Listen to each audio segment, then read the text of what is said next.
Welcome back. This is the Modise Network, and we are looking at the South African economy. President Ramaphosa announcing a stimulus package, and he's been going around the world trying to raise money for direct investment.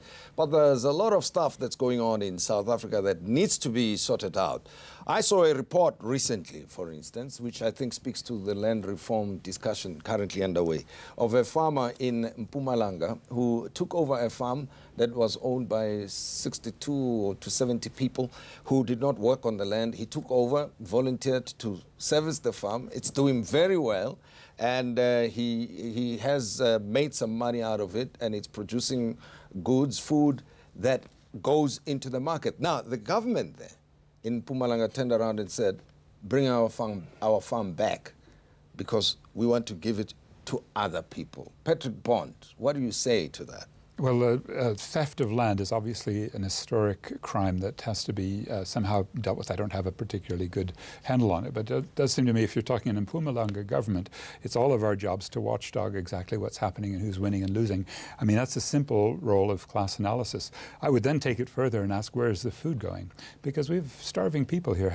In fact, it's actually about 65% of people live under what's called the upper bound poverty line, about 50 rand a day. So if we could really get the state to do more to get the food into people's hands, maybe through major subsidies or much more expansive VAT exemptions, that would be the way probably to stimulate that base for a much better farming system. Now, Louw, I know you've got strong views on this poverty question, that South Africa, notwithstanding its problems, has done relatively well to improve the quality of life of people compared to other countries.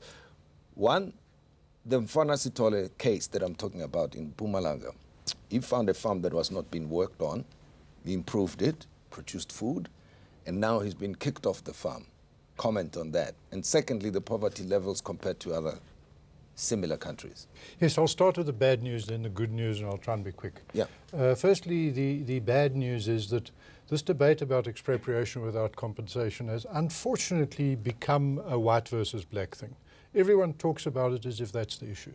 Black South Africans have had their land expropriated without compensation all through apartheid, and it still happens on a regular basis, constantly. And the reason is because black South Africans still do not own their land.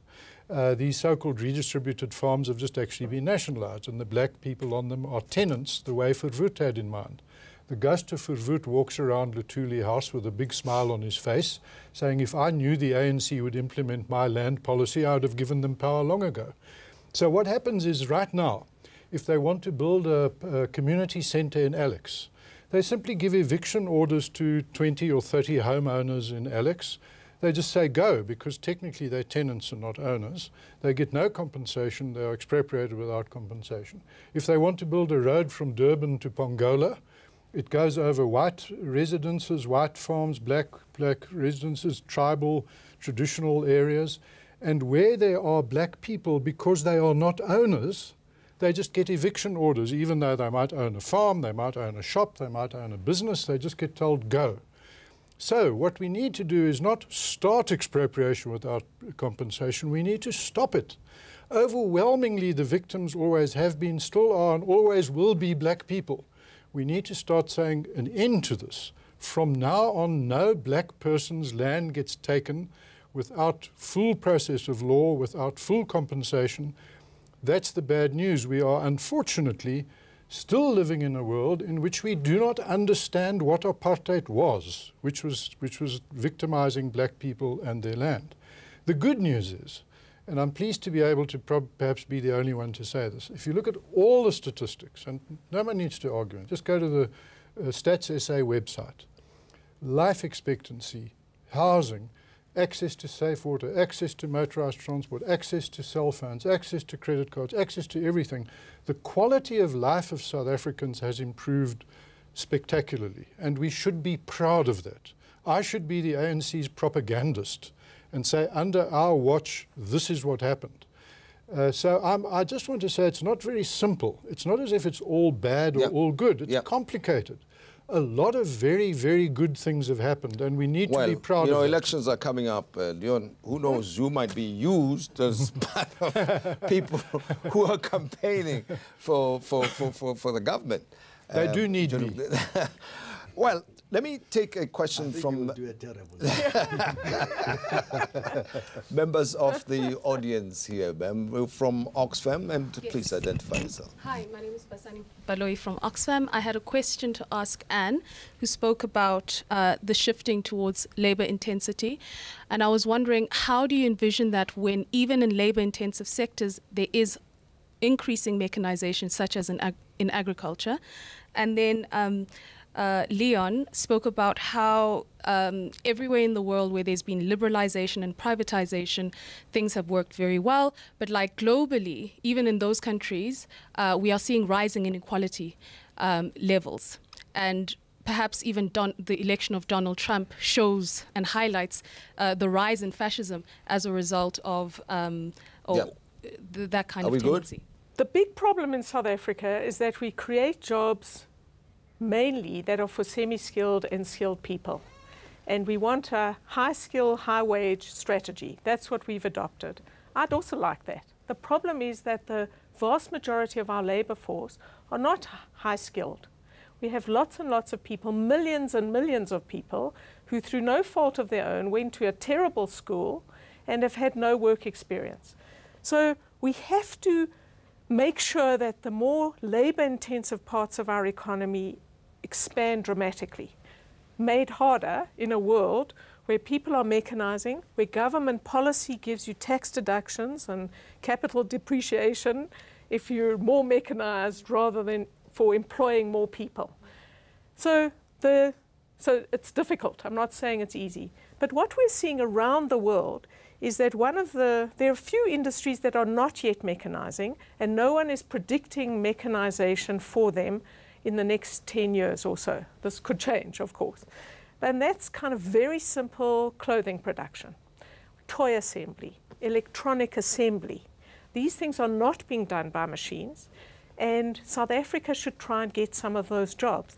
There are countries all over the world that are now getting those jobs. That stops private business from establishing those companies? I mean, Yes, we can look at the president, look to the president and say, what can he do? Where is the creativity, the entrepreneurship? No, the president has introduced a national minimum wage, which I'm not opposed to national minimum wages in sectors, but you can't suddenly expect wages to jump more than 40% in the furniture industry and the taxi industry. That's a problem. That's one issue. The second is we have a collective bargaining system where people, big trade unions and big companies negotiate, and they can decide on whatever wages they can live with. What I am opposed to is saying to the people who are not in that room, small businesses or new firms, you must now pay the wage that suits us. Okay, well, that could be one of the constraints. And Leon? Yes, just Oxfam, it's a wonderful organization, been around for years, been a charity. And it's interesting that you raise the issue of inequality, because Oxfam used to be and was created to fight poverty. And on your website, it actually points out that poverty as defined in the 1960s and 70s as living on the equivalent of $1 a day has virtually disappeared from the planet. In other words, there is now, it doesn't mean to say that people aren't poor. They are, of course, compared to rich people, compared to billionaires, millionaires are poor. But the point is that starvation on a vast scale, according to Oxfam and according to all the statistics, has virtually been eliminated, and that's fantastic. It's the greatest accomplishment in human history, is the fact that almost everyone everywhere in the world now has some sort of housing, some sort of food, some sort of literacy, some sort of access to motorized transport, safe water, electricity, cell phones, and so on. That's fantastic, and it's a great achievement. Okay, but the inequality part is a different issue. And here we would have to have an intellectual debate, because inequality by every objective standard, every statistic, how long are people living? How much access do they have to painkillers, medical care, literacy, education, housing?